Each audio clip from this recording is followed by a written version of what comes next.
Minister of Social Solidarity Navina Qabash said that the budget of the Takaful and Karama cash transfer program has hit 25 billion Egyptian pounds with 22 million beneficiaries. Egypt's government is keen on providing social protection for the most needy, including female breadwinners, people with disabilities, the elderly, children, and irregular workers, among others. President Abdel Fattah el-Sisi has directed the Social Solidarity Ministry to allocate an exceptional long-term social package for the most needy families. Al-Qabbaj added that 1.5 million families have been included in the program, while exceptional aid was dispersed to some 8 million families through 6 months. Takaful and Karama provides conditional family income support aimed at increasing food consumption, reducing poverty, while encouraging families to keep children at school and providing them with needed health care.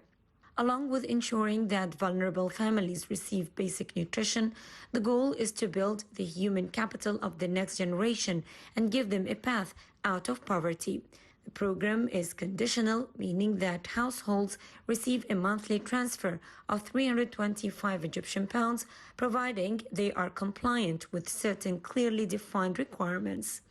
These include all household children should be aged 6 to 18 and have at least an 80% school attendance record, 4 visits per year to health clinics by mothers and children below the age of 6, where child growth monitoring records are maintained and nutrition awareness sessions are attended. The program covers a maximum of 3 children per household and reviews the eligibility of beneficiaries every 3 years.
ده الحلم خلاص فاضل عليه تكة.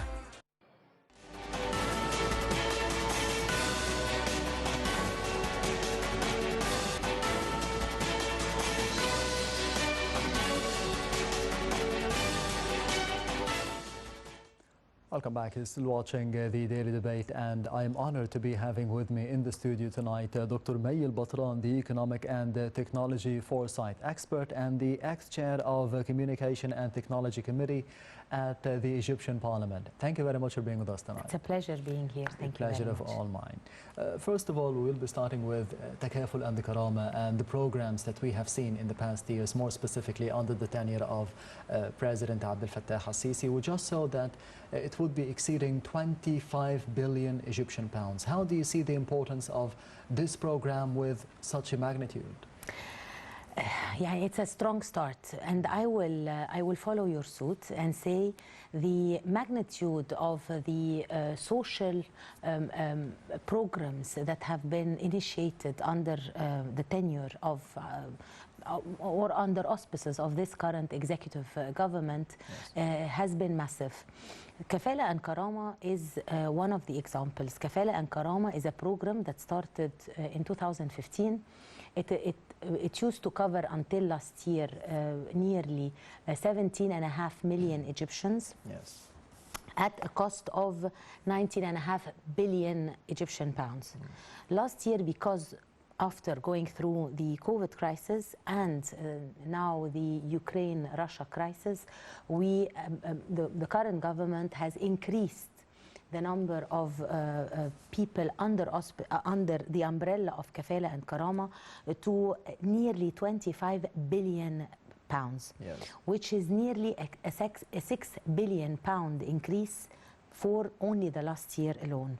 And this is covering a number of Egyptians, from 17 million Egyptians all the way to 20 million Egyptian families. The numbers that we're talking about, this is a social network for Egyptian people. It is divided into two portions. First, the families having from 2 to 5 children. And so this is the kafala part. This is the social integration part, if you will, of the program. Yes. The other is the karama. Karama is how would you say that? Maybe solidarity, maybe human dignity.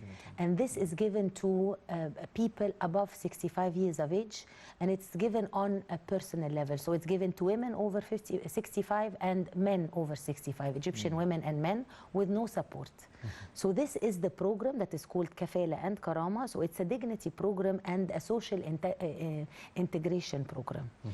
This is number one. Number two, which is by far the largest social program that the world has ever seen, is the Haya Karima project. The Haya Karima is the Dignified or Decent Life project. This is a huge project undertaken by the current government. It is covering nearly 4,000 villages of Egypt. Phase one is around 1,200 villages, and it is touching on 45 million Egyptians. So it's nearly a little bit less than half of the Egyptian people living in the rural population, living in the rural villages of Egypt. Yes. And it covers so many different aspects. It covers their environment, their outside environment, starting with the canals and the cushioning of the canals and making the environment around them a better environment for agriculture, less for loss of water, because we're going through a water crisis. We're not, inshallah, we're not going through a water, but we are taking care of our water and our water as a resource and as a treasure of the Egyptian state. And then you go from the outer environment to the inner environment. So it's the housing, it's a housing project as well. Once you go housing, you're going infrastructure for housing, you're going water, sewage, electricity, and most important in our digital age, of course, high-speed internet. So once you go there, and then you go into the part of the services given to the Egyptians in general and their families. So you're talking about all services needing, from certifications that are needed, whether they are electronically given or with the institutional. Every group of village has like a government service center that again gives services, the government services a hub for this region. So it's really a hub, exactly. So that you are enhancing the village to get the best out of it. It's basically a rural communities, basically based on agriculture, but on a well-sustainable environment and maintaining all the requirements of an agricultural community within the 21st century. So we are taking care of the fellahs and the farmers of Egypt, but at the same time, the government is taking care of their children, their futures, and their integration into the 21st century and the high-speed internet era and the digital transformation. So it's really a well-integrated program.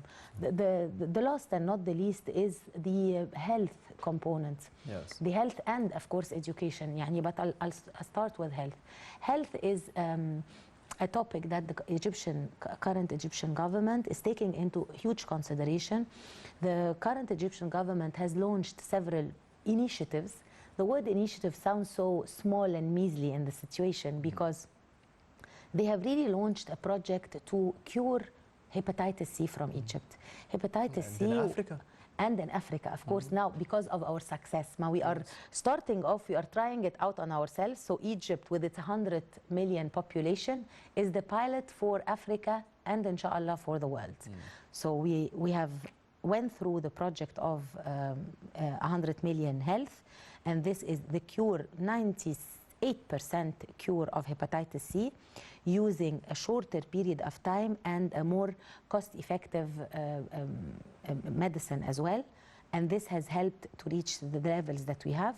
We used to have 12% hepatitis C in Egypt of our 100 million, so you're talking about nearly 10 million Egyptian people cured out of hepatitis C at a very cost-effective and less time or less time consuming treatment. This is number one. Number two is we take care of our lady citizens as well. So the lady citizens have went through 35 million Egyptian women have went through testing for breast tumors, for regular diseases or diseases that could happen easily to the Egyptian people, like hepatitis, like heart conditions. So this all has been scanned as well. And the third component are the children of Egypt, which are the children of tomorrow. They are the men of tomorrow of Egypt. And the children also, around 12 million Egyptian children have been scanned for growth discrepancies, for any eating disability possibly there. So this also has been done. So this is the health component, covering the Egyptian family as a whole. Yes. And the numbers are outstanding. Yeah, the numbers are unheard of in anywhere in the world at the scanning of really nations of that size. We're quite a sizable, alhamdulillah, nation. The last component is the education component. The education component of the Hayat Karima and the decent life is, you're talking about computers and technologies being integrated within the programs of teaching, starting off the school years and capping the school years as well. So IT is important at the beginning of the school year, and this is how you integrate.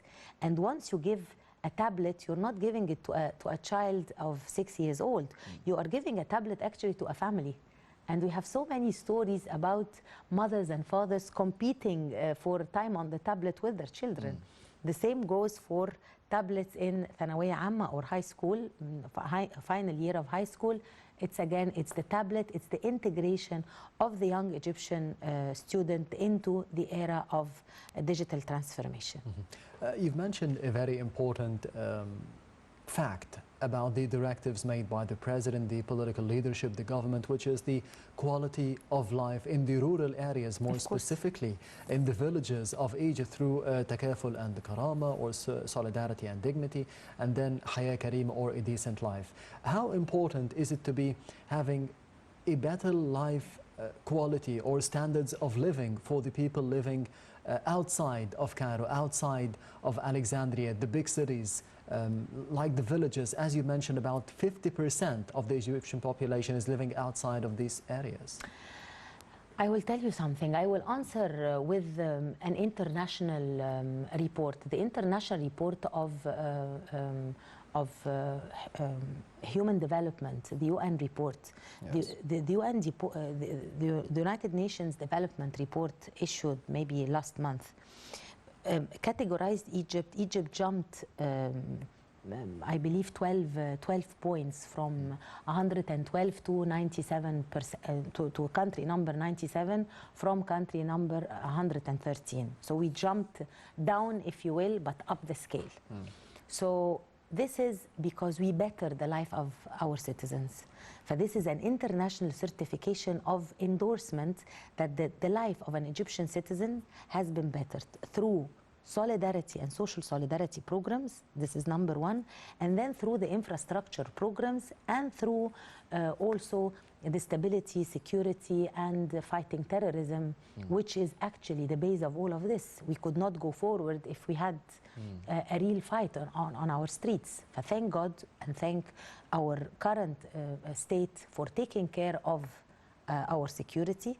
And so giving the government a chance for growth and development. This is number one. Yes. Number two, that made me very proud, in the inaugural speech of Prime Minister Truss in England, she mentioned about her vision for the UK and for what she can do for the British people. And she mentioned also social network projects, infrastructure projects to create jobs, social networks to fight, to give or sustain the United Kingdom population against what is happening in Europe and in the world. So if we have great nations such as Great Britain, Prime Minister in an inaugural speech talking about social projects and talking about infrastructure projects, and 3 years before President Biden in his initial plan, he created the American Job Plan that had 3 components: the electricity component, enhancement of electricity, the bettering of the government buildings, and the roads and bridges component, the infrastructure component. So when I look at an American job plan and at an inaugural speech for Great Britain, and looking back at where we are in Egypt today, going through such plans in the last 8 years. Yes. So the United States started 3 years ago, the United Kingdom is starting today. The same model. The same model, because it's all standardized, if you will, economical moves for countries in times of crises. Egypt has passed through more crises in the past 10 years. We have passed through integral changes within our societies, regime changes that nearly took Egypt apart, and then we stood up together, the real Egyptian core and family, with our mothers and ladies and gentlemen. Everybody came in together, of course, with our great Egyptian army, which is made of Egyptian people. So everybody in the country came together, and then we enhanced security, maintained stability, and we started building the country together. So I have to give thanks to the Egyptian people who went through quite a grinder of economic situation to reach where we are today, to reach a point where we are looking at, we were hoping to go to maybe 6.5% of growth. Now we're probably closing off the year at maybe 5.3% of GDP of growth. In the year of Corona, we were the highest growing country in Africa, yes, and the second highest, I believe, the highest in Africa and the Middle East, and maybe one of the 10 in the world that broke the 3%. We were at the 3% growth. Now we're hoping to touch the 5.3% at the end of this year. We have 1 quarter to go. So we're looking at positive economic numbers. We're looking at a great strategic advantage by exporting electricity, exporting gas, natural gas, and exporting oil to our European neighbors of our north of the Mediterranean, because they have a time of crisis and need. And for the first time in many years back, we have enough electricity for our use, enough to give us strategic, political, and economic advantage. yes, And we are helping people around the world with the great achievements of our Egyptian people coming together at our time of need. So taking care of our needs, and now taking care of the needs of many people around the world and many countries around the world as well. Through these programs that we have spoken of during the course of the episode, like social solidarity programs, the solidarity and dignity, تكافل وكرامة, حياة كريمة, a decent life, how can we be integrating the governmental efforts with the civil society organizations? It couldn't have happened.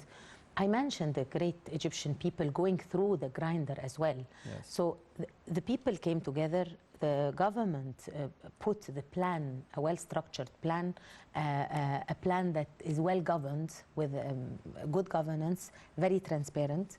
And finally, the NGOs and the civil societies came together under this umbrella and under this very well-structured plan to help dispense to the ground level either services or financial support as well. So really, and the civil society support, if it's financial, it is actually collected from collectively the Egyptian people, paying their dues of zakah, of ushur, of whether we are Christians or Muslims, and paying their part of. As Egyptian people, we are a generous. We're generous in our, in general, in giving away our time for charity, our money for charity, our effort for charity. So we go to the point of volunteerism as well. A lot of young Egyptian men and women, I see that in universities and I see it in schools around in Giza and in many areas of Egypt. Young Egyptian people giving their time on a volunteer level to help communities and societies around them. So it's really a collective effort. But not only collective and non-structured or non-organized, no, because there is a good plan and because we have seen great achievements in so many years, in so many sectors and aspects, people really came together with the Hayat Karima initiative, because it's getting into all aspects of lives around in the rural communities. So young people are pitching in, civil societies with financial means, civil societies with dispensation within that level of societies. It's really a very well integrated program. On the other hand, you've mentioned that we've had several challenges in the past couple of years, more specifically the coronavirus pandemic, just affecting the whole world, not just Egypt and Africa. It affected the US, as you mentioned, Britain, as you mentioned as well. So we've had in 2020 and up till now the coronavirus pandemic, and then the Ukraine-Russia conflict, as we did see ever since the month of February. How would you assess the efforts made by the government and the Egyptian state to be dealing with those challenges on so many levels? One of them is the economic level. I'll tell you what, I believe that the coronavirus was a blessing in disguise. To every cloud there is a silver lining, and I believe that the example and the situation of our Egyptian country, dear Egyptian country, and what happened throughout the coronavirus into having accessibility of healthcare, and I mean healthcare from the vaccines, the latest, and from all over the world, all sorts of vaccines available in Egypt. We had hospital beds available. We had full hospitals, like the coronavirus makeshift hospital in Ard al-Ma'arid, in the exhibition center. Yes. It was 4,200 beds that was not even used. So we had moving hospitals, we had moving beds, mobile ICU units. Again, they were all there, ready for the Egyptian people if they needed. But thank God we did not need it. So we had the infrastructure, health infrastructure available to help us go through this health crisis. Number two, that made me, and I'm sure many Egyptian and millions of other Egyptian people proud, is how much Egypt came together to help neighbors and countries and friends around the world. We have seen, I've grown up seeing from the American people to the Egyptian people with love or with respect, or I have seen this shake hand always giving to Egypt, but never those two hands shaking with our very precious flag, shaking another country's hand coming out of Egypt. So we are really giving back to the international community that stood by our side for so many years before. We have stood by our American friends by sending shipments of products for, masks and such things to and to our friends in Italy, to our friends in India, to China. We have sent, and definitely to our African neighbors, very special neighbors and friends. We have seen people coming together. We have seen Egypt taking a good position, and this has given the government credit with its people, with us, and with the world. So we have really going through an internal restructure and an external repositioning. It was tough times to the world, it was tough times to Egypt, but again we came together and showed our real metal, the metal of which Egyptian people are really proud. This is from the positive side of things. One of the main goals for the Biden administration in the US, as you mentioned, is to be having more job opportunities for the Americans. One of the same goals for Prime Minister Liz Truss for the UK nowadays. How did you see what we did in the past 8 years, specifically that we have come out of what happened in 2011 and then the revolution in 2013 and the fight against terrorism successfully, thank God. How do you see the success of Egypt in providing job opportunities for millions of people in the country? We have been extremely successful. Again, perfection is a work of our creator, but we have really did very interesting numbers. We started off in 2014 at 12.5%, 13% of unemployment rate. We have reached today, we are around the 7%. Yes. So we halved our unemployment rates.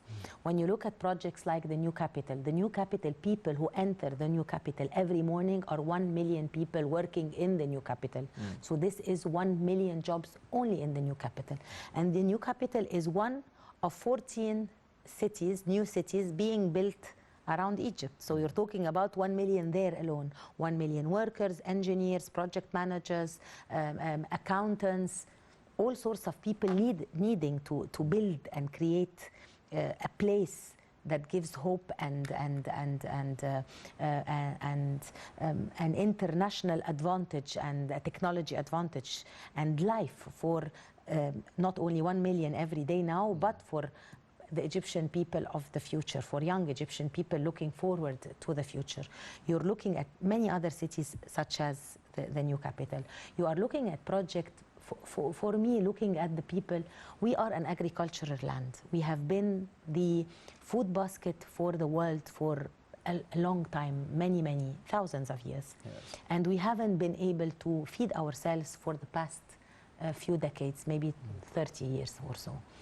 So now we are going back on track to an integrated agricultural plan, building the silos to keep our grains, particularly our wheat, saving our wheat, building the roads and infrastructure to reach remote areas where we have created new land for agriculture. We have increased our agricultural land for around 5 million feddans in the past 7 years. We started off at 8.5, now we're at 12.5, going to 15, inshallah. So you're talking about, again, an increase and this has maintained the jobs of farmers and has created new jobs for farmers as well. So this is the farmer sector, the farming sector. So, and again, also we have enhanced transportation for grains and farm products. So this is an integrated plan of agricultural to maintain food security and for future food strategic advantage with our African neighbors and with the world. So this is number 2. We're talking about science and technology. The growth that has been created in the technology sector has been also massive. The digital transformation, the jobs that are being created for young Egyptian IT educated people has been quite sizable as well. So you're talking on many levels. Job creation has been done. We still need more because we are, you know, we are reproducing at a rate of 2.6 or 2.7 million babies every year.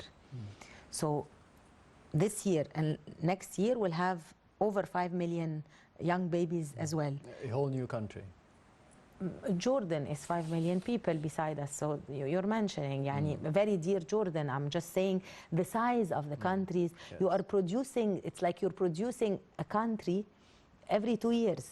You're talking about quite a sizable, and because of the enhancement of health, we have increased health, so we have increased age.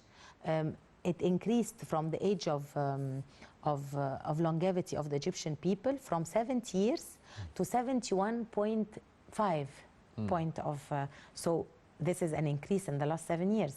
We have decreased the rate of child death from 28 babies every 1,000 babies to 20 babies every 1,000 babies, and inshallah we'll go lower than this. So we're talking about bettering the condition, and not only the condition of health, which is life and death, but better conditions of living a decent life, living a good life, moving from one place to another using decent transportation, on decent roads, receiving decent services from your government, receiving decent pay from your government and from your private sector. So all of this, eating good, healthy food. I just came from a few visits of countries in the region. I don't want to mention names now, but the vegetables are not there. So when you have good vegetables in your country, good source of protein, affordable protein, whether be it chicken or fish products, or trying to reduce the number because of our numbers. We need so many livestock heads, but we are going towards feeding our people well, making sure the health of our children at birth is good, and at school, making sure the nutrition is a good program, and this is a good program for the government as well. So we are talking about really a multifaceted, integrated program of decency and dignity. The dignity not only from within our country, but also from our international positioning. I'm really proud of our electricity sector. We started off in 2014 having 20,000 kilowatts in Egypt. You know how much we have today? We have over 50, you have 52,000 kilowatts. We only needed an extra 6-7 years ago. Now we have an extra 32. And this 32 gave us the advantage and positioning of exporting to Europe, exporting to Africa, exporting to our Asian and Arab neighbors, and exporting to our North African neighbors as well. So it's a multifaceted advantage. We have great light and great electricity. Yes. And then a good point that I did not mention in our social programs is that even though the international multilateral institutions from which we take our endorsement of security and stability and economic growth that we are going through required some pricing, particular pricing in our electricity grids and our electricity numbers. Yes. The Egyptian people, under auspices, the Egyptian government, under definitely directive of the president, decided to postpone any increase in prices of electricity. Yes. So this is extremely important as well. So this is a country that feels for its people, that is part of the world, going through crisis. We are part of the world, but still trying to shield the Egyptian people from the effect of the crisis as much as can possibly be tolerated within a world of turbulence. Yes, exactly. Doctor, we'll be turning to the second report of the daily debate for tonight, and it comes through the Takaful wa Karama, the Solidarity and Dignity program designated for women. More specifically, we'll be having the impact on women. About 74% will be benefiting from this program. We'll be having more details on this fact in the upcoming report.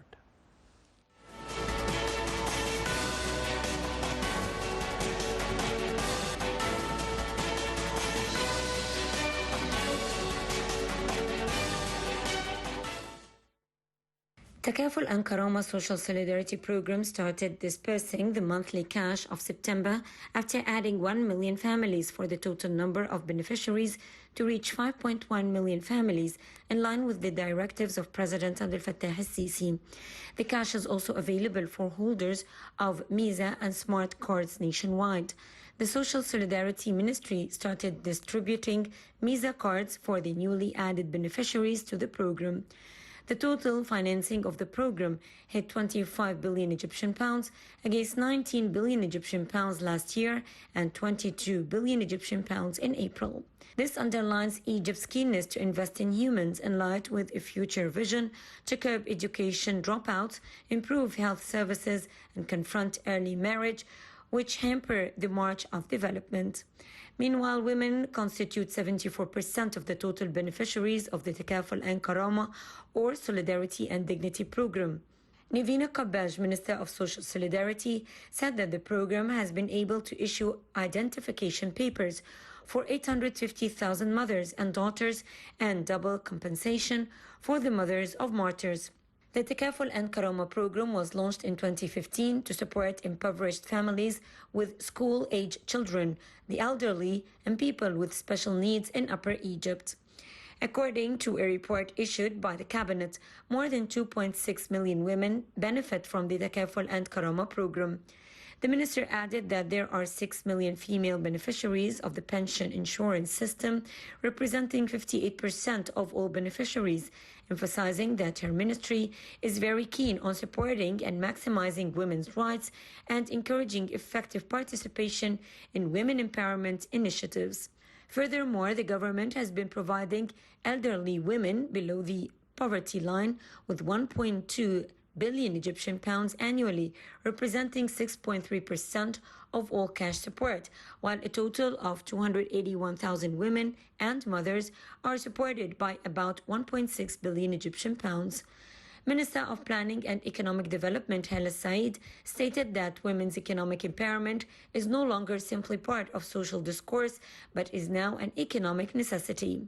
Said added that talking about the necessity of women's economic empowerment is no longer just a social discourse or aims only to accomplish the concept of gender equality, but has become an economic necessity to maximize the benefit of the productive and creative engines that God has endowed upon women and the added value that they achieve that contributes to the comprehensive growth.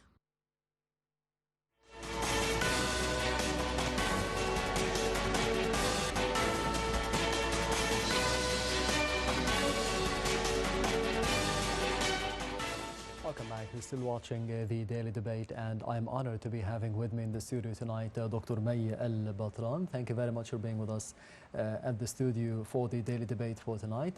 My final question for you would be about the other important programs that you would see are affecting the social fabric of the Egyptian society nowadays, and more specifically in the field of housing.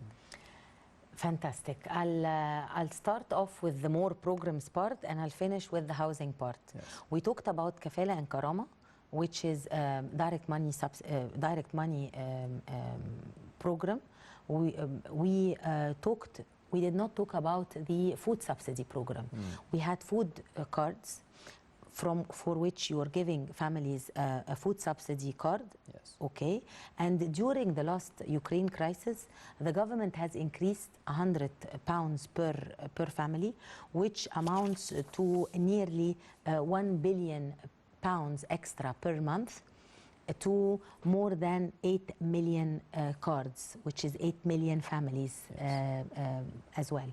So this is a huge enhancement for food on Egyptian families' tables every night or every day. This is number one. So this is the third program. So we talked now about direct money subsidy programs, food subsidy programs. We're talking about the Decent Life program, which is an integrated rural program. And part of the rural program is the housing, but that's not only to the decent life. Yes. We're only talking to housing of unplanned areas and dangerous slum. We had areas that were not really planned in the last 30 years. The last 7 years, the government has built, I believe, over 1 million units, I believe 1.2 or 1.3 million units for two sectors of people. First, to eradicate the slum areas and the unplanned areas. And this is a movement of full communities from one area to the other. And the community is totally developed as well.